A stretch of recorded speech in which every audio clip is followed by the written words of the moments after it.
Hello Exiles, and welcome to my Path of Exile Bootcamp Series, where we are going through everything that is POE 1 related. Now, whether you are a returning player, a new player, or maybe you just want to see what Path of Exile is like, then this guide series is for you. And in today's video, we're going to be going through the Labyrinth and how you ascend your character. We'll be talking about the altar, the divine font, Darkshrines, Izaro, alternate gems, the POE Lab website, traps, golden doors, and finally empowered labyrinths.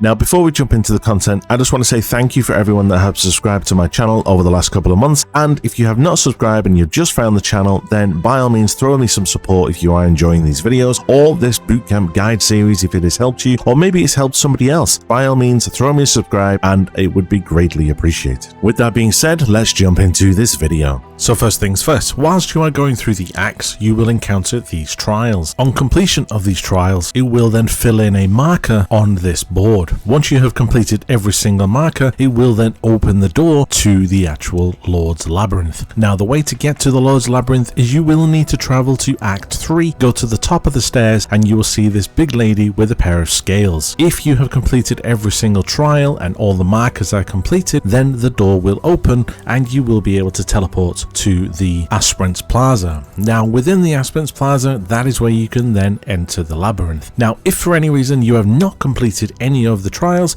if you hover over the one that you are missing, it will then tell you exactly what zone to go back to so you can actually find the trial and complete it. Upon entering the plaza, you will find that there are 4 different labyrinths: normal, cruel, merciless, and what we call Uber Lab. Each one is harder than the last, and the difficulty and the amount of rooms are usually extended as you progress down the labyrinth. And with every single completion of a labyrinth, you will get 2 skill points for your Ascendancy. So eventually you will need to run the lab 4 times on all 4 difficulties. Now, typically you will be able to do the first normal lab by the time you get near to the end of Act 3, once you have gone past the Imperial Gardens, as the last trial is in the top right corner of that map. Once you've completed that, you can then teleport back to town and continue with and do the first lab before you complete the final Act 3 boss. The second trial is not able to be done until you get to Act 7, so there is a bit of a gap from Act 3 to Act 7 before you could do your second lab. And the third Merciless lab is available to complete once you do the Ossuary in Act 10,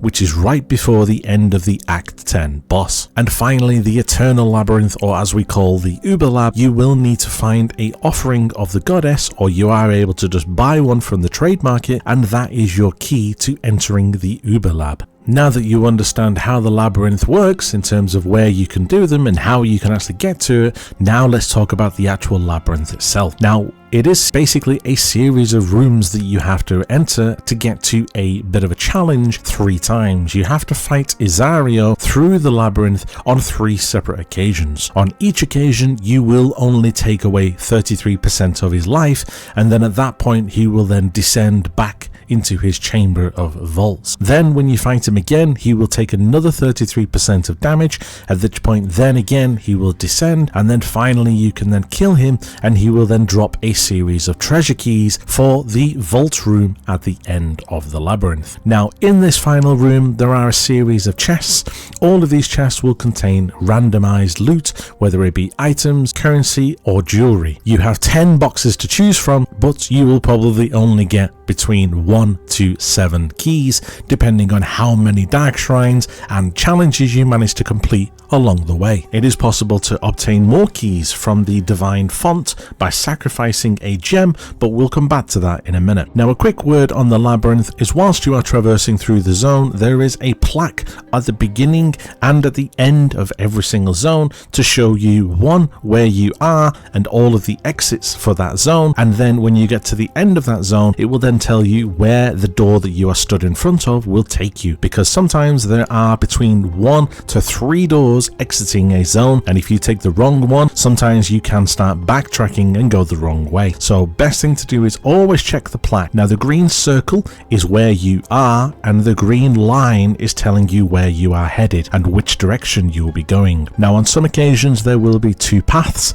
You always want to be trying to head as close to the line as possible. Now, what I mean by that is there is an imaginary line that goes straight straight through the middle of the labyrinth. If there is two lines going upwards, one going at maybe a 80-degree angle and maybe one at a 40-degree angle, you want to try and head for the 40-degree angle because you want to try and get closer to the line as possible. That is the most direct route. The other routes and the other rooms and doors can sometimes lead to either Darkshrines or maybe silver doors, which could potentially provide you with some more loot. But if you just want to just quick fire and fire through the lab as fast as possible, then follow this premise of sticking closely to the middle line and you will get through it very quickly. The main idea that I usually advise is try and head in an upwards direction and then go right till you hit a wall, then go up and then go right and then go up and then go right, and just keep following that until you find a door. Now, if for any reason the door you find is going in the wrong direction in the top right corner, then take a beeline all the way to the left, and sometimes there is a secondary door which will take you to where you need to be. If there is no door there, then sometimes it will then take you a series of trap rooms to find the last door at the other end of the zone. Now, within these rooms there are a series of monsters, there are Darkshrines, there are chests, and I'm going to run through them now. So first of all, Darkshrines will provide you with an inherent buff that will last for the entire labyrinth. Now, some of them will provide you with extra bonuses like more damage, more life regeneration, it will grant you crit damage, some will completely disable the traps in the final room with Izaro, and there is occasionally the most important one which can sometimes give you a second use of the divine font. Now, the chests that are along the way, there are a couple different types of chests. There is just a regular chest which will sometimes provide you with a labyrinth trinket, and what that will do is it will actually nullify or instantly kill one of the 3 mechanic mob spawnings that are in the Izaro fight. There is also then silver keys and golden keys. Now, silver keys will open silver doors, and behind silver doors you will then sometimes find some very expensive jewels. It is obviously RNG based, but there is a series of jewels that can only be found behind these silver doors. All of the 9 grand spectrums can be found within these silver chests. There is also a series of unique drops that are specific to certain labs, and the Eternal Lab, which is the Uber Lab, and some of the Empowered Labyrinths can drop some of the most expensive jewels, which are Emperor's Mastery, Emperor's Might, Emperor's Wit, and Emperor's Cunning. Now, with a golden door, there is sometimes during the lab you will not be able to progress through the labyrinth until you find the golden key to be able to unlock the golden door. Now, once you go through the certain zones and traverse through the zone with the traps, then you will be able to obtain the key, and then there is usually a series of 2 doors. Now, only one of them can be opened because you only have 1 key, so choose wisely. 9 times out of 10 they will all lead to the same rune, but there is the odd occasion where sometimes it will take you on a longer path. This is where POE Lab will come in to help and advise you which one to take. Now, POE Lab is a website that can provide you with a full map of where to go and what to do, and it will provide you with a full guide of all of the rooms, where they are, what's the shortest path. It will tell you where all of the Darkshrines are hidden, and it will tell you in which areas of the rooms the doors are situated based on the little blue markers on the circles. So if the blue marker is in the top left and top right corner, then that means that the door is in the top left and the top right corner. It will also tell you where the silver doors, the silver keys, and the golden doors are all situated, as well as Izaro's fights. Finally, it will also tell you where Argus is actually located, which is denoted by a large letter A. Now, Argus is a bit of a mini boss that is situated inside the labyrinth, and he will then guarantee to drop you a treasure key upon killing him, which is opening the treasure chests in the final room of the labyrinth. Now, one thing that people usually hate about the labyrinth is the traps, the traps, and more traps. And did I say that it has traps?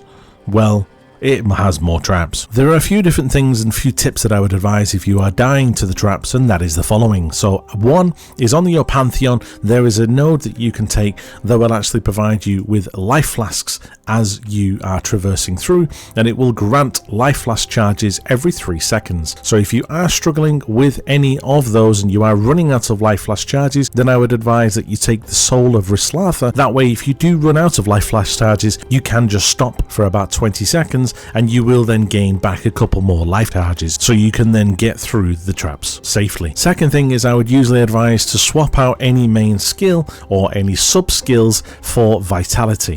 Vitality is a life regeneration, and it will help you whilst you are running on traps. And finally, Determination is a very good armor aura that will provide you with a good chunk of armor and keep you alive when you are running through these traps. 90% of them are all physical, and they will do a lot of damage to you if you have 0 armor. If you run Determination, then it will negate the damage that is done to you by a good chunk. There are also puzzles in the actual labyrinth that sometimes can be quite complex. It's entirely up to you, and most of them are all optional. You don't need to complete them, but if you want to have a challenge, then by all means try and see if you can work out the puzzle. You may get a reward at the end of it. And finally, we're going to go through now the Divine Font and the altar at the end. So with the Divine Font, you have the option to either change a gem into an alternate type of gem. Now there are alternate gems that you can only obtain from the labyrinth. These are basically other versions of existing skill gems that may have extra power or extra utility compared to the regular skill gems. Now there are a series of modifiers that you can get, like transform a transfigured skill gem, you can exchange a support gem for an exceptional gem, you can add quality, add experience, you can sacrifice a gem for currency, sacrifice a gem for treasure keys, you can turn one into a facetter's lens and store XP in a little tradable item, alongside many other types of things. Now, as I said earlier, the Darkshrine does give you a second option to be able to use in this font. If you are doing the POE Lab, typically you will usually get 2 chances to do things on this font. However, if you pick up the Darkshrine, you might potentially get a third. All of it is RNG based, so good luck. And finally, the most important item in the entire room, and please make sure that you do not forget to click it, is the altar in the top right corner. This is what will allow and provide you with the 2 skill points for your Ascendancy. If you do not click on this altar, you will not gain the 2 skill points. The amount of people that I know that will run through the entire lab, spend nearly 30 minutes getting through it just to get into that final room, and they will not click that plaque.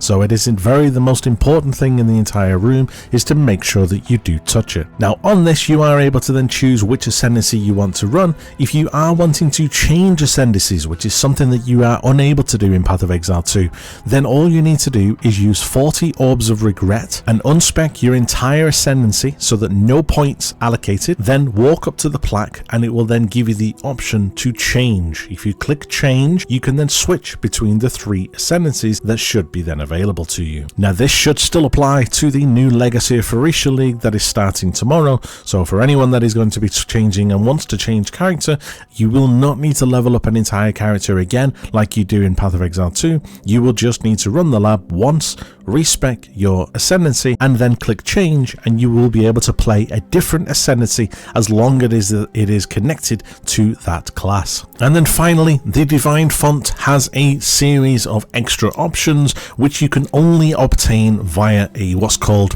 Labyrinth of Potential, Labyrinth of Fortune, and a Labyrinth of Opportunity. Now these are empowered labyrinths, and these are not for the faint of heart. One of them will provide you with Divine Font Corrupted Gem options, one of them will enrich all of your rewards, and one of them will give you 8 uses of your actual Divine Font. If you're able to find the Darkshrine in this lab, you may get 9. These are very dangerous, and they can increase the damage of Izaro and the traps by nearly 200%, and the area level is also increased to area 83. The only reason to do an empowered labyrinth is to potentially try and get more chances of being able to get a alternate gem. And that is basically it, guys. I tried to go through it as much as detail as possible, but obviously as quick as I can. I hope that helps. If you do have any questions or if you're unsure, then put them in the comments below, guys, and I will answer them. But until the next video, within the next video, we will be going through all the quality life that is in Path of Exile 1, whether it be the lockers, the expedition, affinities, utility flasks, moving currency, and all of that good stuff. So until the next video, thank you for watching and stay sane.